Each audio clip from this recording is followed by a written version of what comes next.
Hallo.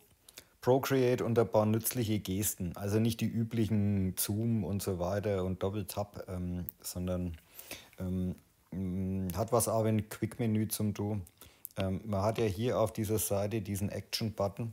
Ähm, Der ist jetzt nicht für alles nötig, aber für manche Sachen. Und zwar, ich habe hier eine Geste, habe ich auf den Finger gelegt. Ich nutze einen Finger eigentlich nicht zum Wischen, sondern ich nehme immer einen Stift zum Wischen. Und zwar, wenn ich mit dem Finger hier wische, kann ich mir Pinsel aussuchen und das geht nur über den Finger jetzt. Also ich habe jetzt diese Monoline und wenn ich nach oben wische, habe ich einen 6B Stift und wenn ich jetzt hier rüber wische, kann ich auf die Monoline ändern oder auf einen weichen Pinsel.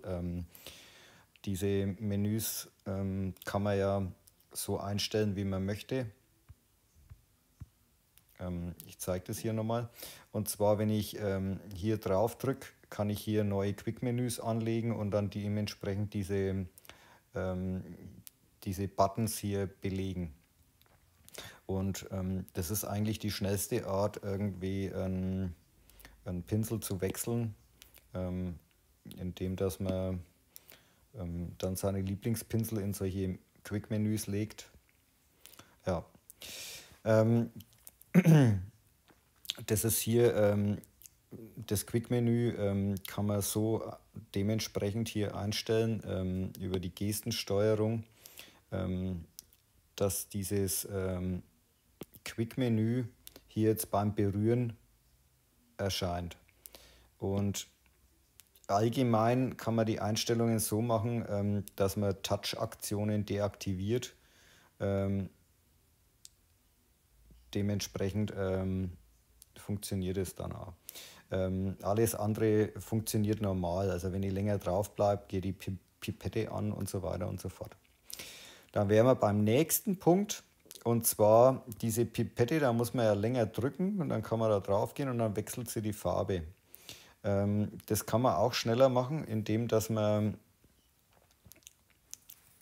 praktisch eine Action auf diesen Action-Button legt. Und ich drücke jetzt diesen Action-Button. Und jetzt kann ich hier, indem dass ich mit dem Stift drauf gehe, diese Farben wechseln. Ich brauche bloß eigentlich das nur antippen und schon ist die Farbe gewechselt. Ich brauche dann nicht mehr großartig warten. Das,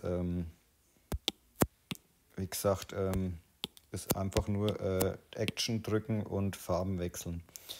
Kann man auch über dieses Gestensteuerungsmenü über die Pipette wählen, also praktisch diesen Apple Pencil hier, diesen aktivieren. Und man kann eine gemeinsame Aktion noch machen, berühren und halten, dass das auch noch funktioniert. So kann man ganz schnell die Farben praktisch wechseln. Gedrückt halten und mit dem Pinsel drauf, mit dem Pencil drauf drücken. Das ist dieses. Und eine Sache ist auch noch, wenn man jetzt zum Beispiel die Ebenen, so muss man ja immer da reingehen und sagen, okay, ich will jetzt auf dieser Ebene malen. Und wenn ich auf diesen Action-Button hier gedrückt halte und mit dem Finger wohin tippe, wechsle ich immer auf die Ebenen. Also ich wechsle jetzt auf die Gestenebene. Man sieht hier Gestenebene. Ups. Und wenn ich wieder gedrückt halte und gehe da oben drauf, wechselt er auf diese Ebene. Oder ich möchte jetzt auf diese Ebene wechseln, gedrückt halten und auf die Ebene gehen, dann wechselt er da drauf. Kann man auch so einstellen über die Gestensteuerung, über die Ebenenauswahl, Action drücken und berühren. Ich finde diese Quick Actions wirklich sehr, sehr sinnvoll und ja, und wenn man das einmal drauf hat, dann geht da manches schneller. Also wie gesagt, Pinsel wechseln und ja, wer es noch nicht kennt, kann damit viel Freude haben. Also das war's. Tschüss derweil.